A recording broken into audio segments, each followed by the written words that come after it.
Good afternoon, and I hope you enjoyed your favorite childhood exercises. This week, we're going to be working on the favorite childhood game or toy, is what I say. But before we do it, I always say to people to do an assessment. I've given you an assignment to kind of journal as you should be feeling lighter, more of a trust in yourself and the guidance you're getting and the answers you're getting, as well as the child isn't afraid to come out and connect.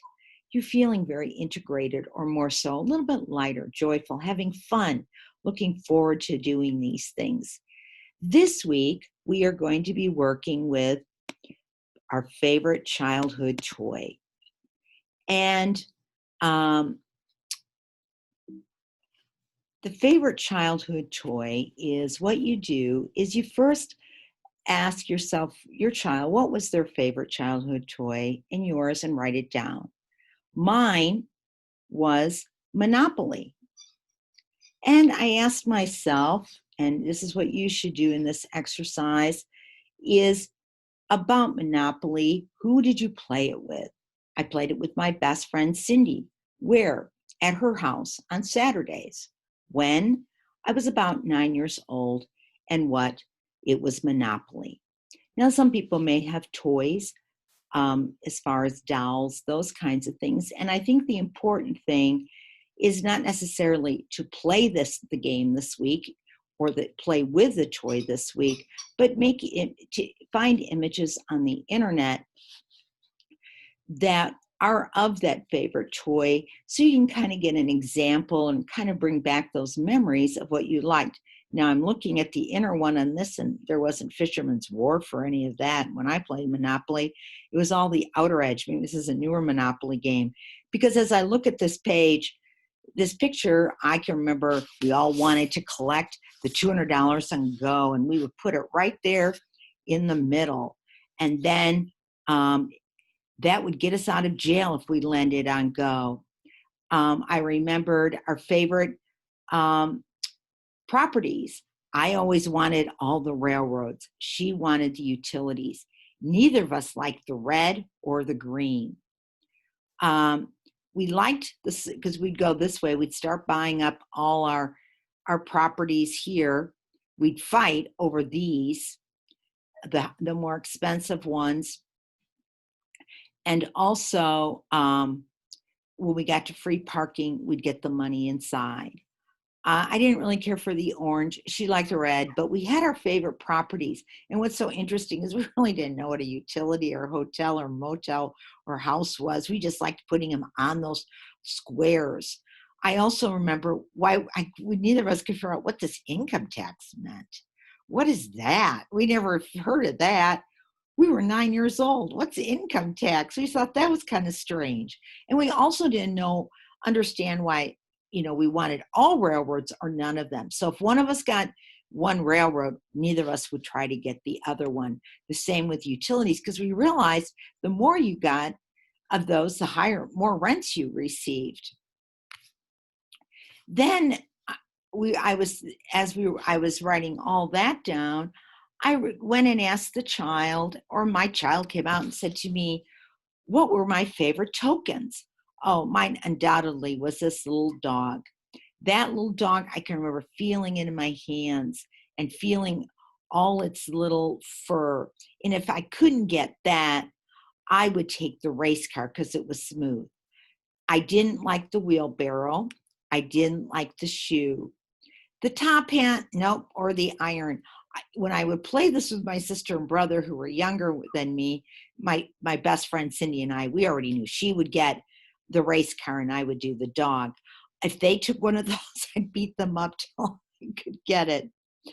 The other thing I remembered playing as we played on Saturdays. Her mother, she came from a large Irish Catholic. I lived on the south side of Chicago, and most of the children I played with in my community had large families.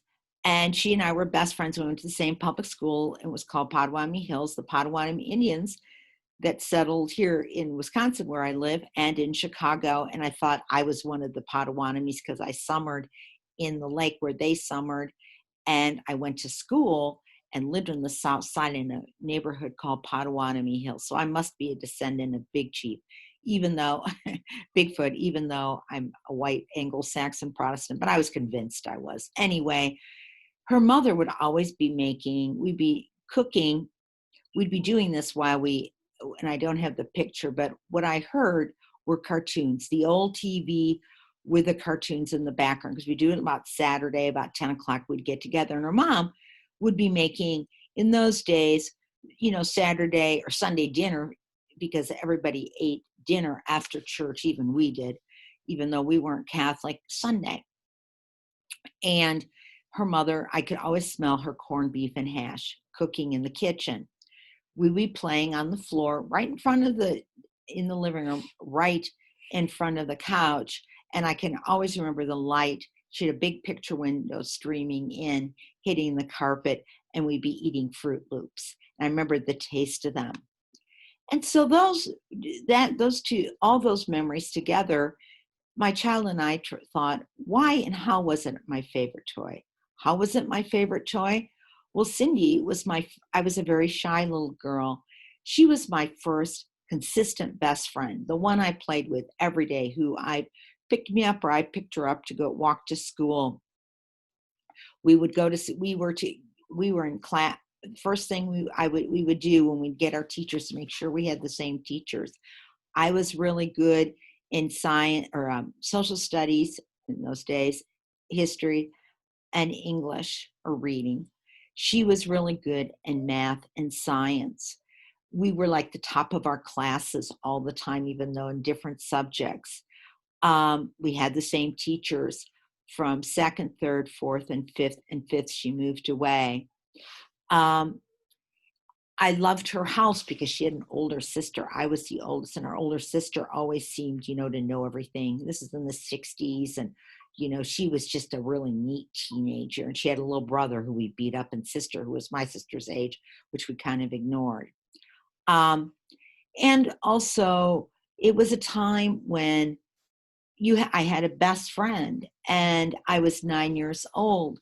And one of the things, and the reason that this favorite toy segue is so important is, if you remember when you first started this and we talked about triggers and coping mechanisms, our coping mechanisms for myself and most people I work with start when they first get exposed to guilt, shame, rejection, and that's a lot of times in our toddler ages.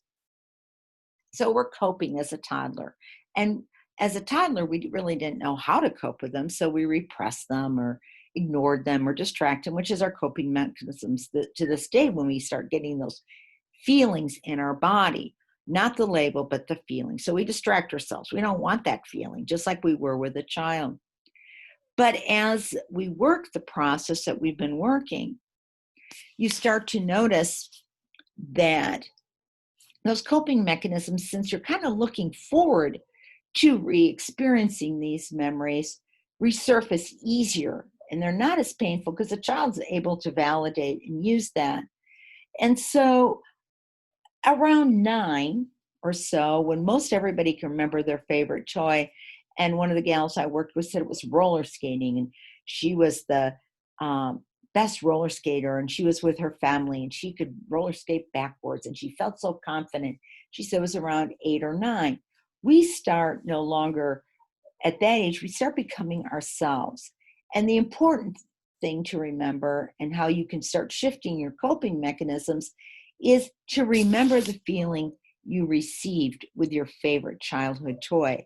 And I give you an exercise that kind of helps bring that out, so that when you walk into that situation and you start feeling rejection, abandonment, all those kinds of things, and you will, everyone does, instead of getting distracted or going for distraction or running away or any of those childhood toddler coping skills, we can think of that 9-year-old coping skill of happiness and joyful and lighter and fun, and how that felt. And when in that moment you can feel that again, because many times when we get into situations, All that we remember is the uncle that made us feel bad at the family dinner, not the cousin who all of a sudden we felt light with. And so that is why the favorite childhood toy is such a nice exercise, because it kind of brings you back to when you were 9, or not, maybe the childhood toddler that was experiencing all these very hard things and taking it very hard because it doesn't know what to do, to the 9-year-old or 8-year-old when we're starting to get out of what we call the child development specialists say we're getting out of childhood and getting almost into young or older child or young adult, whatever we want to call it, preteen. It's the people around us and our friends that are more the image. So we're trying to, and are teaching us how to play a game, how to do it, how to dress a toy. You're in a roller skating rink, and you don't do that with your parents. You usually do that with friends and in clubs and those kinds of things. So think about that as you do this exercise. Thank you, and I hope you have a good day.